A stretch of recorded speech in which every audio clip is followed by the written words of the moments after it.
You know what's strange about the fear of rejection? It doesn't matter how low the stakes are.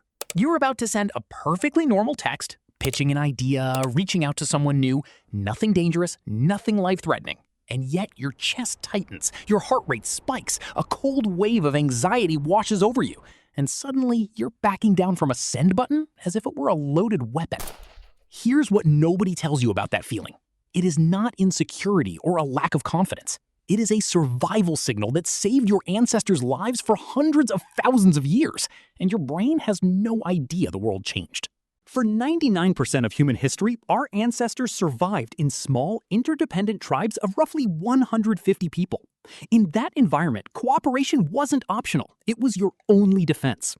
Humans have no claws, no thick fur, no sharp teeth. Our superpower was the group. And because the group was everything, exile was lethal.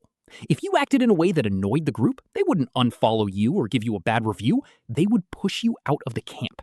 And in the prehistoric wild, that meant death. You would starve, freeze, or be hunted, usually within days. So evolution built a system to prevent that outcome at all costs. Natural selection wired social rejection into the exact same neural pathways as physical pain. When you get excluded or rejected, your brain processes that experience through the anterior cingulate cortex. This is the same region that fires when you break a bone or burn your hand. Now, pause on that for a moment, because this changes everything about how you judge yourself. The pain of rejection is not a flaw in your psychology.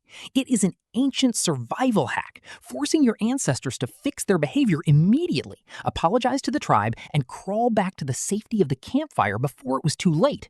The system worked flawlessly for hundreds of thousands of years.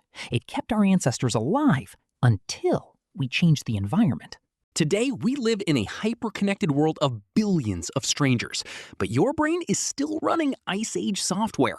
When you feel that paralyzing hesitation before putting yourself out there, before sending the text, before speaking up, your brain genuinely believes a digital no is going to get you thrown to the wolves.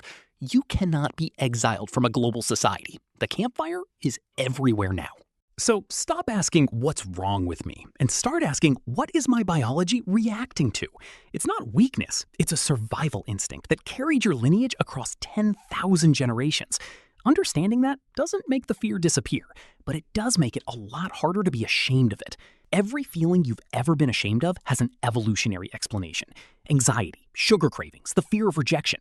None of them are bugs. They're all features written into your biology by ancestors who needed them to survive. If that perspective feels useful, hit subscribe. And in the comments, tell me, what's one modern situation that triggers an ancient fear response in you? One you've always thought was just personal weakness. Let's figure it out together.